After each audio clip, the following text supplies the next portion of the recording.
Bonjour à tous et merci d'être à l'écoute ce matin. Commençons notre périple ce jour avec le quotidien Mutation qui, s'agissant de l'épidémie de putsch, titre « L'effet contagion redouté ».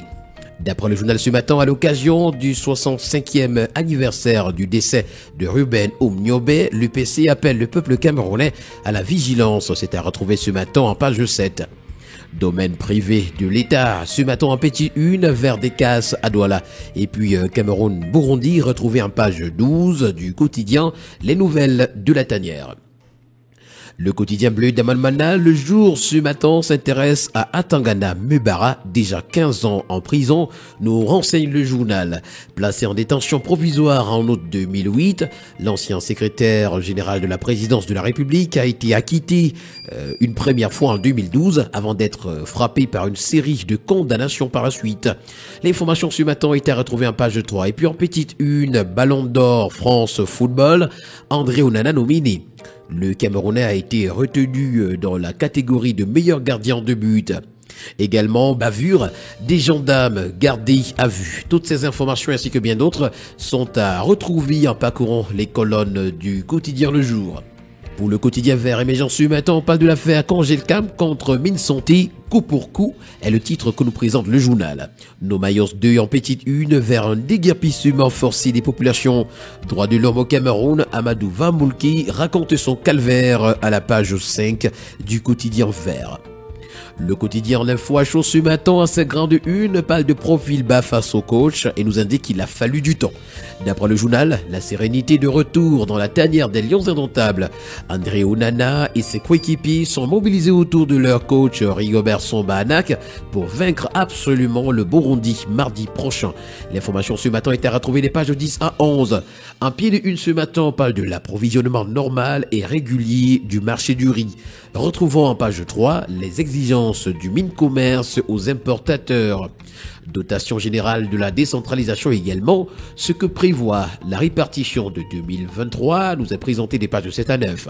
Au Gabon, Ali Bongo a été libéré. Toutes ces informations sont à retrouver ce matin en parcourant les colonnes du quotidien L'Info à chaud.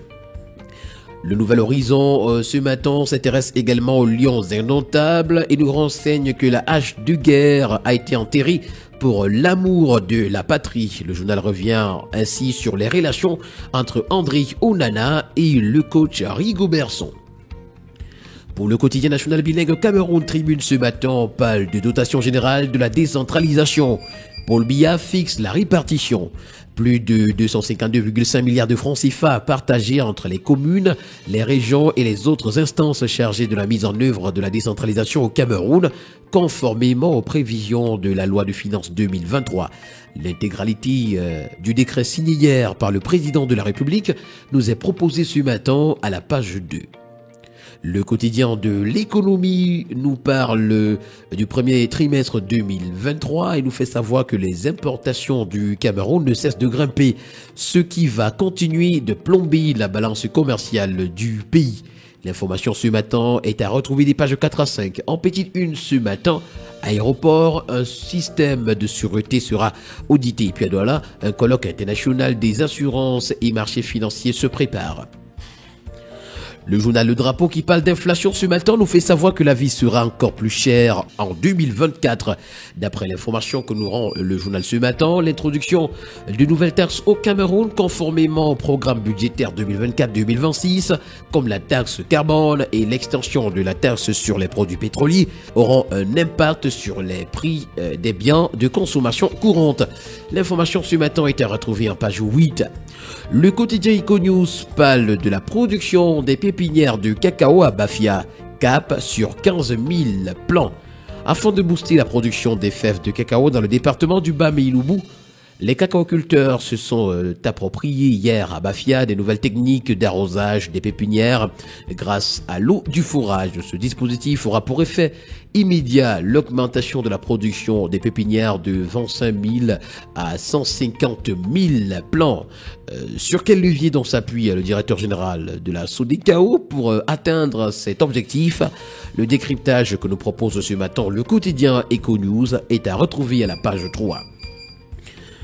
Le premier news magazine camerounais Défi Actuel ce matin a choisi pour sa part de donner la parole à Mo Sylvester Tangongo, qui est le directeur général du Trésor.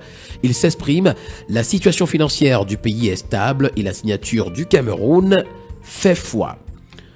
Le quotidien de la santé Éco-Santé ce matin parle des futures épidémies et pandémies et nous renseigne que le Cameroun affûte son plan de riposte. D'après le journal, tirant les leçons de la crise sanitaire due au coronavirus, le ministre de la Santé publique a décidé de réunir toutes les administrations sectorielles et les partenaires techniques et financiers pour élaborer un plan de riposte aux éventuelles épidémies et pandémies d'agents pathogènes respiratoires.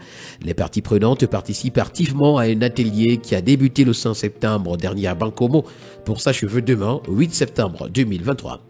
Année scolaire 2023-2024 également, rentrée scolaire sans Covid-19 et puis hernie ombilicale du nouveau-né. Retrouvons ces plantes naturelles qui permettent de soulager le mal.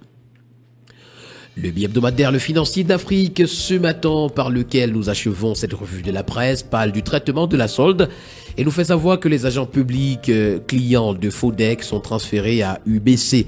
Selon un communiqué du ministère des Finances, ces employés de l'État affiliés à l'ex-établissement de microfinance dénommé Fonds de développement de l'épargne et du crédit du Cameroun sont invités à se rapprocher des guichets de l'Union Bank of Cameroun pour leur solde depuis le 4 septembre 2023.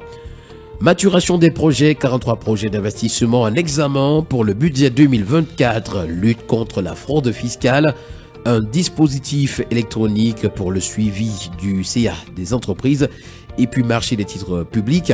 Le plaidoyer des trésors de la CEMA pour élargir la base des investisseurs nous est également présenté. Mesdames et messieurs, voilà qui met en terme à cette autre sortie de la revue de la presse camerounaise. Merci d'avoir été des nôtres et rendez-vous demain pour une autre édition.